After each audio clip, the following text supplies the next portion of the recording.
En el norte de España, el mayor macizo de roca caliza de la Europa atlántica se ha convertido en un área protegida para la conservación de los ecosistemas y la vida salvaje cantábrica.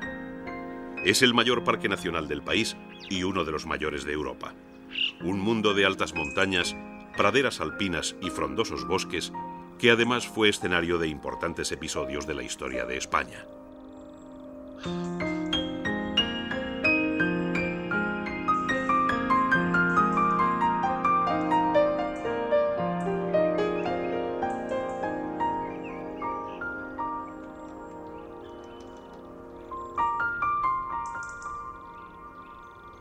Los picos de Europa encierran diferentes ecosistemas. Los valles y las faldas de las montañas están cubiertas de frondosos bosques caducifolios que han sufrido la acción devastadora del hombre durante siglos. En sus orígenes debían formar una única mancha, solo aclarada en las cotas altas de las montañas, pero hoy ocupan un reducido 21% de la superficie protegida.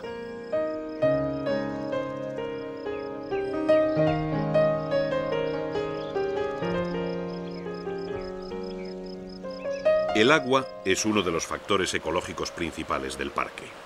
Hay un régimen de lluvias abundante y en las cumbres se depositan todos los años miles de metros cúbicos de agua en forma de nieve. El agua permite la existencia de la cerrada masa forestal y la vida animal encuentra refugio y alimento en el interior del bosque.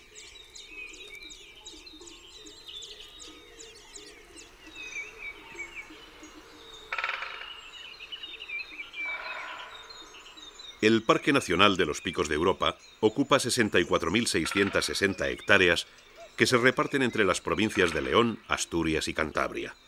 Se creó el 11 de mayo de 1995 como ampliación del primer parque nacional creado en España, el de la montaña de Covadonga, que obtuvo su nominación en el año 1918. Aunque la masa forestal es solo un reflejo de la que debió existir antes de los asentamientos humanos, en los bosques de picos de Europa se pueden encontrar prácticamente todas las especies vegetales de la cornisa cantábrica.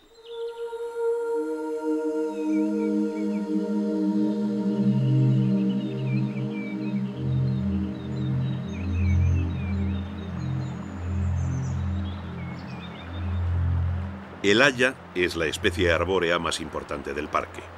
Los hayedos forman un cinturón boscoso entre los 700 y los 1500 metros de altitud, defendiendo el suelo de la acción erosiva y generando una rica capa húmica bajo ellos, por lo que se les denomina las nodrizas de los montes.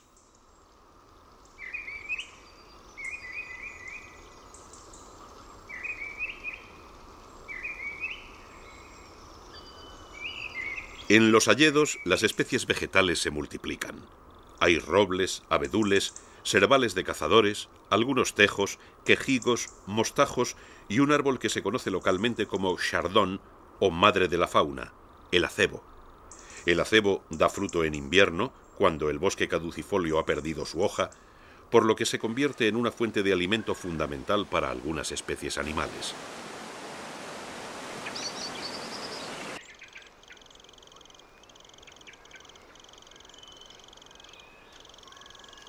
Si el invierno es la época de escasez en el bosque caducifolio, el otoño es la estación de la abundancia.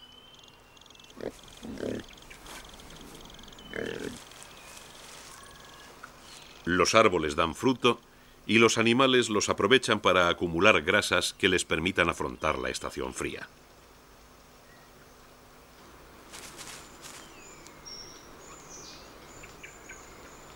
En la delicada cadena ecológica, cazadores y presas mantienen un frágil equilibrio.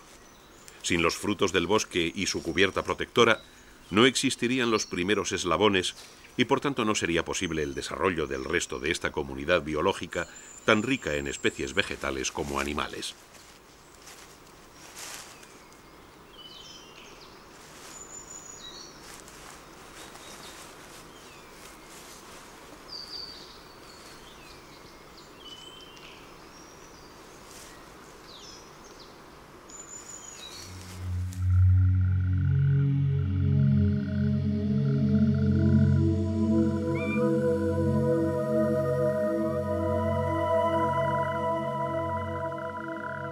Al caer la noche, el Parque Nacional se llena de nuevos sonidos.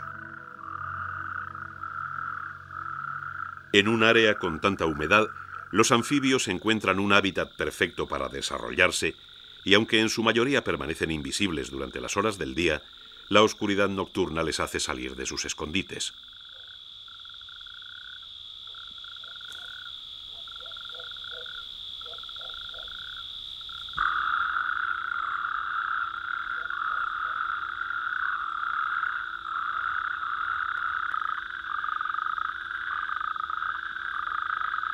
Entre los meses de marzo y abril, los sapos comunes se reúnen en las charcas y lagunillas para aparearse. Son animales terrestres durante todo el año, pero al llegar la época del celo se acercan al agua, guardando una asombrosa fidelidad a los mismos lugares un año tras otro.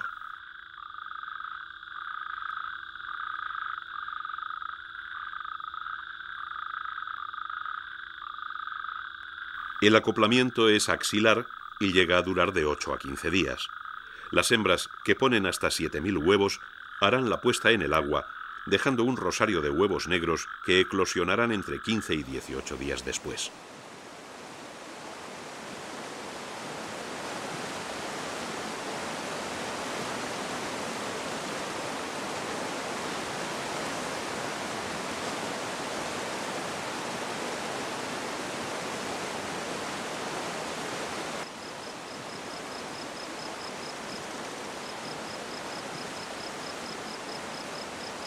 Los mamíferos han colonizado los diferentes ecosistemas del Parque Nacional, desde las cumbres hasta los feraces valles del interior.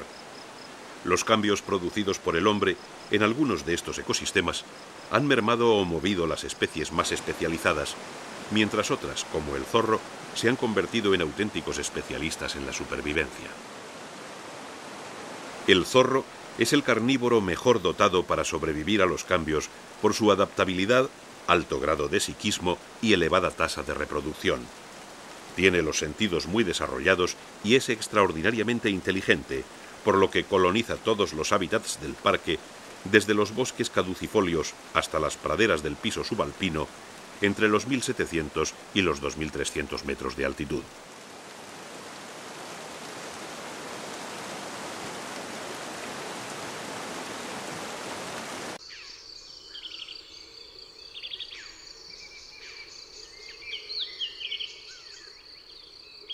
La mayor parte de los grandes mamíferos vive o depende del bosque caducifolio. En su interior hay más recursos alimenticios y la frondosa vegetación se convierte en un refugio donde esconderse de los predadores.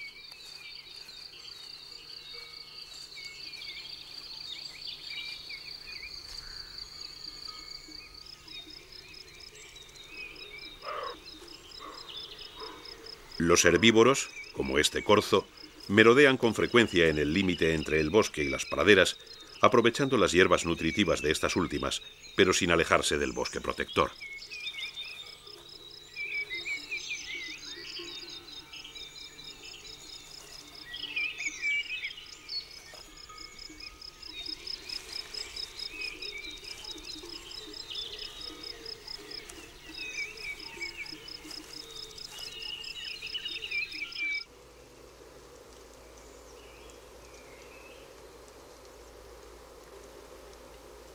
A las praderas acuden también los rebecos, o robezos, como les llaman aquí los locales. A mitad de camino entre las cabras y los antílopes, el rebeco es el dueño y señor de las cumbres cantábricas.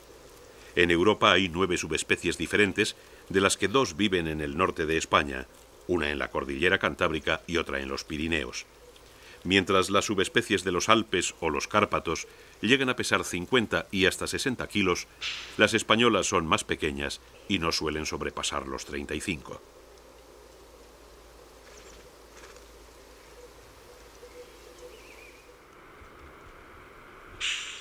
Mientras la mayoría de los herbívoros busca la protección en el bosque cuando se sienten amenazados, los rebecos, adaptados a la vida en las cumbres, huyen por los roquedos y se refugian en los escarpes, donde ningún predador puede alcanzarlos.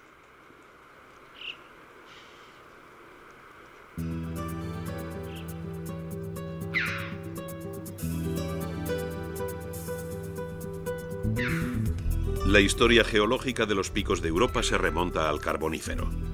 Hace más de 300 millones de años, las calizas que dominan la cordillera se fueron depositando en una plataforma marina hasta alcanzar más de 1000 metros de espesor.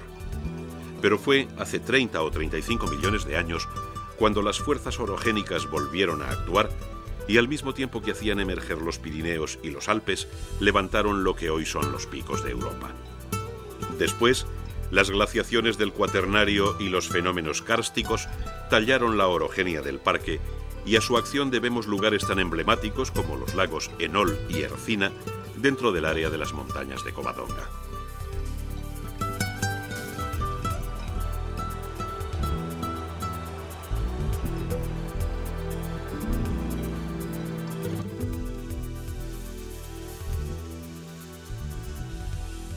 La última glaciación del Cuaternario se produjo hace 15.000 años y ya entonces el hombre prehistórico había ocupado estos territorios.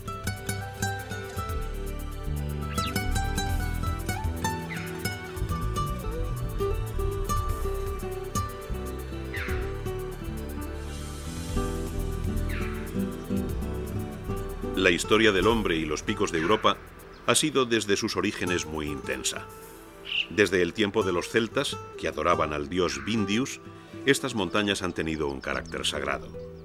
Después, su relación con la batalla y victoria de Pelayo contra los musulmanes, origen de la reconquista española, la acabó de convertir en un lugar emblemático reverenciado por sus habitantes. El relevo de aquellos primeros pobladores del Cuaternario ha llegado hasta nuestros días y el hombre sigue viviendo en el interior del parque.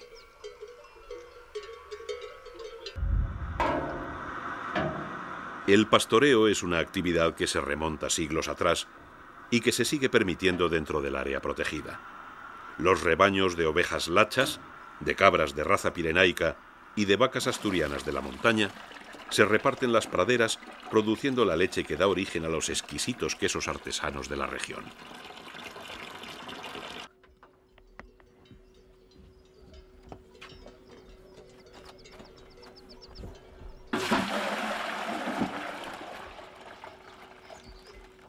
Cuando se creó el Parque Nacional de la Montaña de Covadonga, precursor del actual Parque de los Picos de Europa, que engloba al anterior, los locales ya pastoreaban sus rebaños en la región, por lo que se les permitió continuar con sus animales domésticos.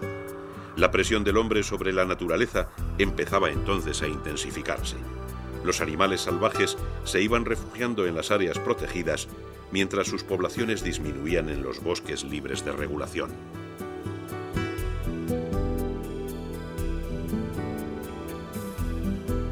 Pero para los hombres que vivían dentro de estas zonas protegidas, donde estaba prohibida la caza, la reclusión de algunas especies en su interior no tardó en convertirse en un problema. Para los agricultores, el aumento de herbívoros dentro de las reservas era un riesgo continuo para sus cosechas, mientras que los pastores y ganaderos veían con inquietud y temor cómo los carnívoros salvajes se refugiaban en las tierras donde pastaban sus rebaños. Entre estos últimos estaban los pastores de los picos de Europa. Porque dentro del parque, en los mismos territorios donde medran las vacas, ovejas y cabras domésticas, vive el más poderoso depredador de los bosques españoles, el lobo.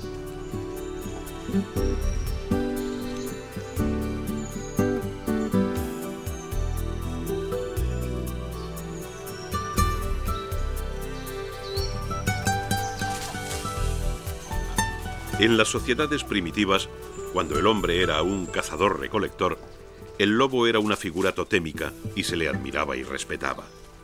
Pero cuando comenzaron las sociedades agrícolas y ganaderas, los lobos se convirtieron en competidores que mataban ocasionalmente los animales domésticos y su imagen pasó de tótem poderoso a personificación del mal. Con su hábitat cada vez más reducido por la presión humana y sus presas naturales cada vez más escasas, el lobo recurre en ocasiones a los animales domésticos para alimentarse.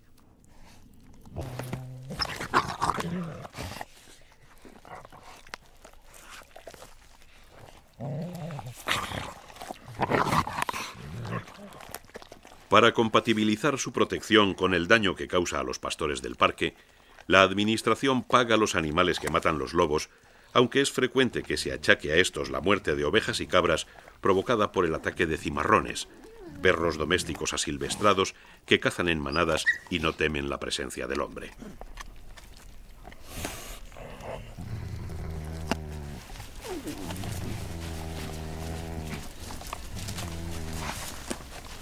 La leyenda negra de este superpredador ha dado lugar a su caza y persecución indiscriminada. Hace apenas un siglo, los lobos se extendían por toda Europa.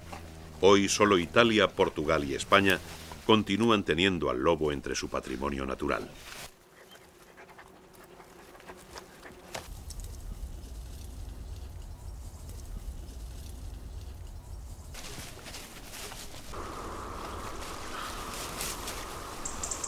Los hábitos alimenticios del lobo le hacen depender de presas de gran tamaño como ciervos, corzos o jabalíes. Allí donde estos animales abundan, los lobos rara vez atacan al ganado doméstico, porque siglos de persecuciones y matanzas les han enseñado a temer y alejarse del hombre y sus poblaciones.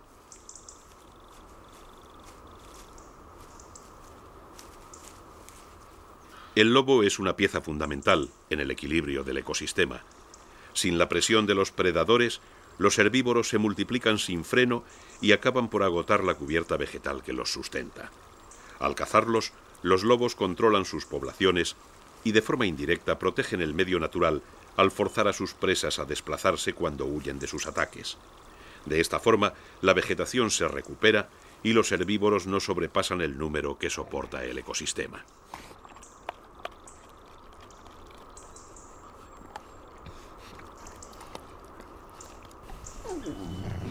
El lobo, además, hace una selección natural, eliminando los ejemplares más débiles o tarados, de forma que sanea las poblaciones de los herbívoros de los que se alimenta.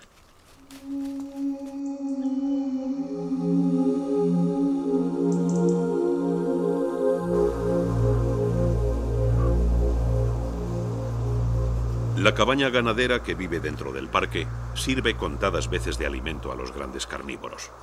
Sin embargo, las reses que mueren de forma natural suponen una parte importante en la dieta de los carroñeros.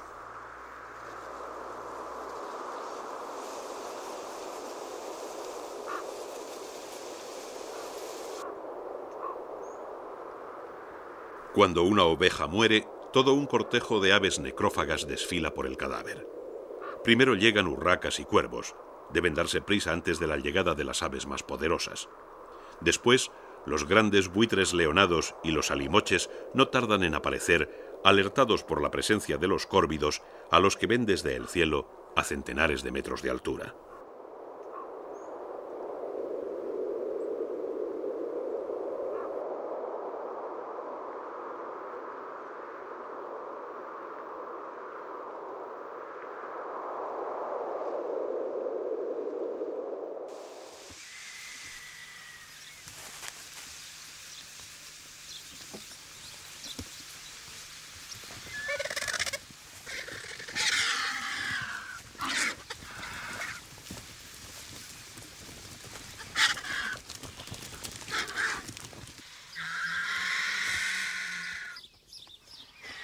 Durante el festín, los animales esperan su turno en función del hambre. A mayor apetito, mayor agresividad, de forma que el más necesitado acaba por ser el primero en comer. Por esta razón, las carroñadas de los buitres son un continuo alboroto de constantes agresiones que no son más que avisos incruentos del hambre que arrastra cada comensal.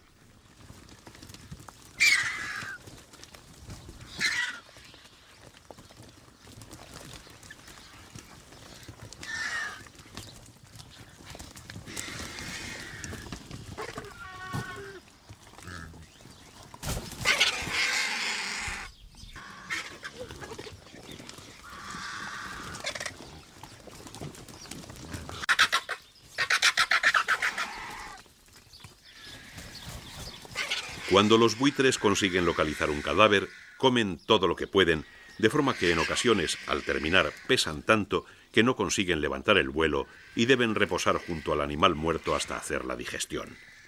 En estas ocasiones, si ven aparecer algún peligro, regurgitan la carne ingerida y de esta forma, eliminando el exceso de equipaje, restituyen su peso y emprenden el vuelo poniéndose a salvo.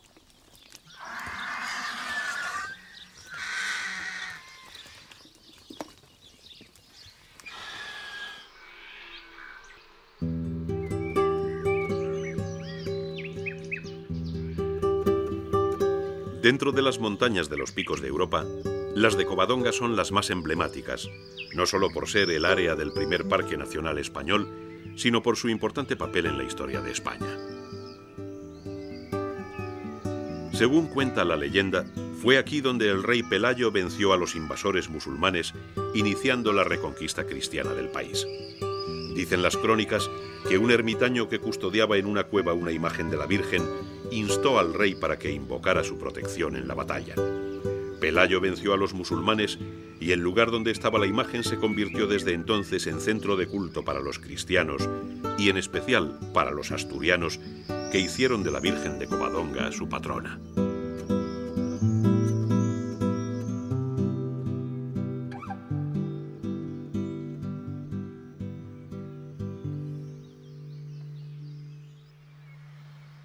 Hoy, en Covadonga, una basílica conmemora el triunfo del rey cristiano y a escasa distancia, en un cortado calizo, se conserva la cueva legendaria donde se reverencia a la Santina, la imagen de la Virgen patrona de Asturias.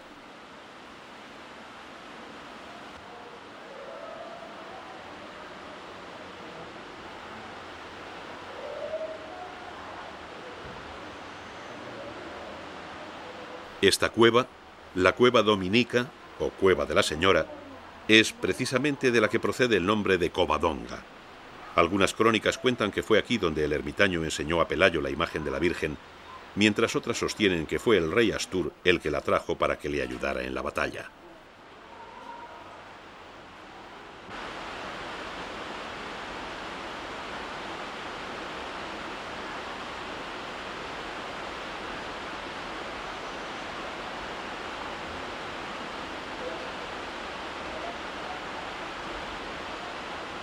El interior no solo guarda importantes imágenes de culto, además sirve de descanso eterno al famoso rey Pelayo, aquel que diera a Covadonga un papel inolvidable en la historia de España.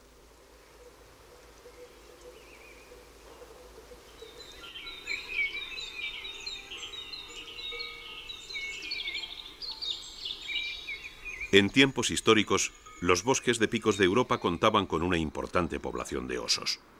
El propio hijo de Pelayo, Fabila, murió cazándolos en estas tierras montaraces. Hoy, sin embargo, el oso pardo es el más escaso y valioso animal del parque.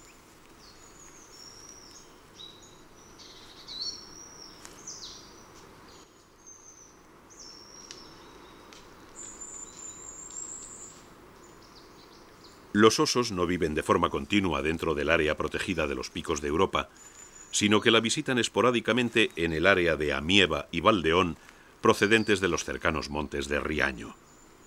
La población cantábrica de osos apenas tiene 20 individuos en su núcleo oriental y 50 en el occidental. Aunque parece que las poblaciones se han estabilizado, los dos núcleos tienen menos de los 70 a 90 osos que algunos especialistas consideran la población mínima viable, es decir, la población que cuente con un 95% de posibilidades de sostenerse durante 100 años sin la intervención directa del hombre.